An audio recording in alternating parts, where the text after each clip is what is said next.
Hello दोस्तों, स्वागत है आपका हमारी साइकोलॉजी क्लासेस में। तो आज हम आपको बताने जा रहे हैं कि एग्जाम पेपर के बारे में जिसका नाम है क्लिनिकल साइकोलॉजी। ठीक है, तो एक क्लिनिकल साइकोलॉजी का पेपर है एमए थर्ड सेमेस्टर का, और ये जो है नवंबर दिसंबर का पेपर है 2016 का। ठीक है, तो ये नवंबर दिसंबर में करवाया गया होगा 2016 में। ठीक है, अब यहाँ पे आप देखिए कि जो साइकोलॉजी सब्जेक्ट है उसका ये पेपर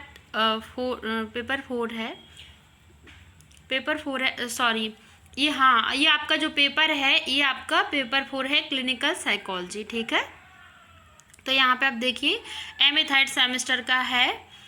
अब यहाँ पे आप देख सकते हैं कि यहाँ पे टाइम 3 आवर दिया गया है। मैक्सिमम मार्क्स आपके 85 हैं रेगुलर स्टूडेंट के लिए। रेगुलर स्टूडेंट का 80 और प्राइवेट स्टूडेंट का 100 मार्क्स का है, क्योंकि जो प्राइवेट स्टूडेंट होते हैं उनके सीसीई जिन्हें इंटरनल असाइनमेंट बोलते हैं वो नहीं करवाए जाते हैं, इसलिए इनका 100 मार्क्स का होता है प्राइवेट स्टूडेंट का। और जो रेगुलर स्टूडेंट होते हैं उनका 85 का इसलिए होता है क्योंकि उनके सीसीई जिन्हें इंटरनल असाइनमेंट बोलते हैं वो 15 मार्क्स के कराए जाते हैं। तो 85 + 15, जब 85 + 15 को जोड़ोगे आप तो आपका 100 नंबर हो जाएगा। ठीक है, तो यहाँ पे जो प्राइवेट स्टूडेंट हैं उनके लिए पासिंग मार्क्स जो हैं वो आपके 29 हैं, और यहाँ पे जो प्राइवेट स्टूडेंट हैं उनके लिए आपके पास मार्क्स 34 है। ठीक है, यहाँ पे आप देखिए, यहाँ ने नोट पढ़िए, नोट में लिखा हुआ है सभी प्रश्न हल कीजिए, प्रश्न क्रमांक 1 अनिवार्य है। ठीक है, तो यहाँ पे आप देख सकते हैं, यहाँ पे इन्होंने फिर लिखा हुआ है किन्हीं 5 प्रश्नों के उत्तर दीजिए, शब्द सीमा 50। ठीक है, वर्ड लिमिट है जो 50 है। ठीक है, शब्द सीमा 50 है, आपको 50 शब्दों में इसका आंसर देना है। और आपका जो है यहाँ पे एक क्वेश्चन है जो रेगुलर स्टूडेंट से 5 नंबर का पूछा गया है। ये शॉर्ट आंसर टाइप क्वेश्चन है जिसको लघु उत्तरीय प्रश्न बोलते हैं, और प्राइवेट स्टूडेंट के लिए 6 नंबर का क्वेश्चन है। ठीक है, तो 10 में से कोई 5 क्वेश्चन आपको करने हैं। ठीक है, कंपलसरी है। अब देखिए, नैदानिक मनोविज्ञान के विकास में मानसिक स्वास्थ्य की भूमिका पर प्रकाश डालिए। पहला क्वेश्चन ये पूछा गया है। ठीक है, अब आप देखिए दूसरा क्वेश्चन क्या पूछा गया है। यहाँ पे दूसरा क्वेश्चन पूछा गया है नैदानिक समस्याओं की उत्पत्ति में अंतर्वैयक्तिक संबंधों की भूमिका स्पष्ट कीजिए। ठीक है, तो यहाँ पे इन्होंने जो नेक्स्ट क्वेश्चन है वो क्या पूछा है, मनोचिकित्सीय इतिहास से क्या समझते हैं। ठीक है, नेक्स्ट क्वेश्चन है मनोचिकित्सीय साक्षात्कार क्या है। ठीक है, तो यहाँ पे देखिए नेक्स्ट क्वेश्चन है प्रक्षेपण क्या है, प्रक्षेपी विधियों से क्या आशय है। ठीक है, तो यहाँ पे देखिए what is projection, what is mean by projective techniques. ठीक है, तो यहाँ पे नेक्स्ट क्वेश्चन है ड्रॉ ए मैन परीक्षण क्या है। ठीक है, तो what is mean by draw a man test. Okay, अब यहाँ पे नेक्स्ट क्वेश्चन पूछा गया है नैदानिक मापन के उद्देश्य बताइए। ठीक है, अब यहाँ पे नेक्स्ट क्वेश्चन पूछा गया है नैदानिक साक्षात्कार के चरणों का उल्लेख कीजिए। ठीक है ना, यहाँ पे क्या है, नेक्स्ट क्वेश्चन है मॉडलिंग से क्या आशय है। ठीक है, what is mean bye modelling. Next question है बायोफीडबैक विधि से क्या आशय है, what is mean bye biofeedback method. Okay, तो आपका आ गया है इकाई फर्स्ट यूनिट फर्स्ट से जो क्वेश्चन पूछा गया है वो आप देख सकते हैं। उसमें है नैदानिक मनोविज्ञान के मनोगत्यात्मक मॉडल का वर्णन कीजिए, discuss psychodynamic model of clinical psychology. ठीक है, इसके अथवा में दूसरा क्वेश्चन पूछा गया है वो है नैदानिक मनोविज्ञान की ऐतिहासिक पृष्ठभूमि का संक्षिप्त परिचय दीजिए। ठीक है, तो discuss in short historical background of clinical psychology. ठीक है, अब यहाँ पे आप देख सकते हैं कि जो यहाँ पे इन्होंने अथवा में जो क्वेश्चन पूछा है, देखिए आप दिख रहा है ना, देखो इन्होंने जो अथवा में क्वेश्चन पूछा है इसमें यह है कि इन दोनों में से आपको कोई एक करना कंपलसरी है। ठीक है, किसी एक क्वेश्चन का आंसर देना होता है। ठीक है, अब आप देखिए यहाँ पे आपका यूनिट सेकेंड आ गया है।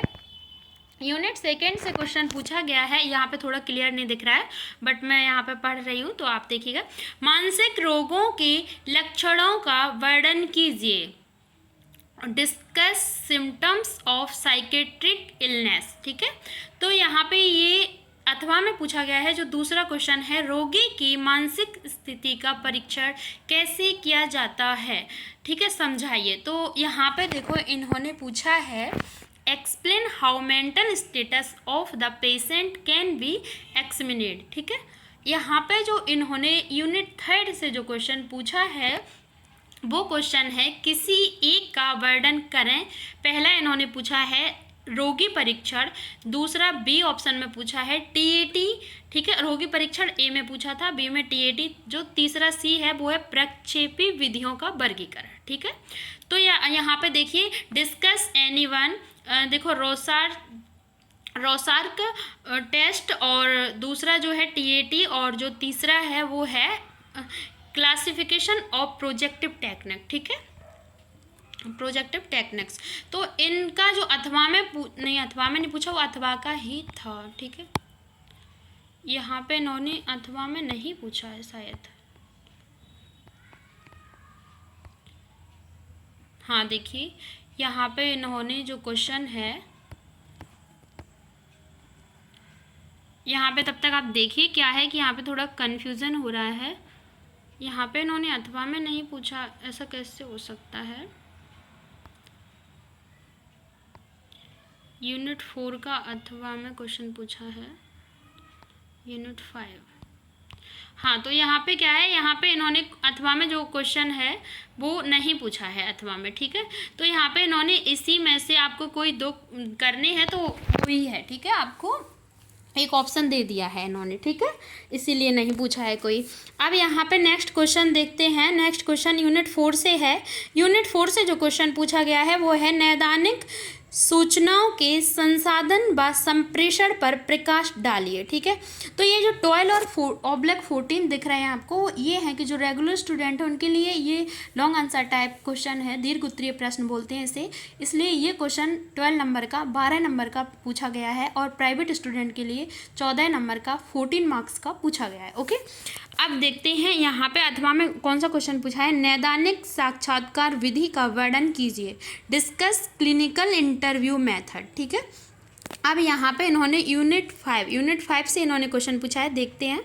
यूनिट 5 से इन्होंने क्या क्वेश्चन पूछा है, व्यक्ति केंद्रित चिकित्सा पद्धति का वर्णन कीजिए, डिस्कस क्लाइंट सेंटर्ड थेरेपी। अथवा में इन्होंने पूछा है, मनोविश्लेषणात्मक चिकित्सा विधि का विवरण दीजिए। ठीक है, स्टेट साइको एनालिटिक साइकोथेरेपी। ठीक है, तो यहाँ पे इन्होंने पूछा है स्टेट साइको एनालिटिकल साइकोथेरेपी। ठीक है, आई होप आप सभी को समझ में आ गया होगा। आप सभी तब तक के लिए वीडियो को लाइक शेयर ज़रूर करें और चैनल को सब्सक्राइब करें। थैंक यू सो मच, मिलते हैं नेक्स्ट वीडियो में।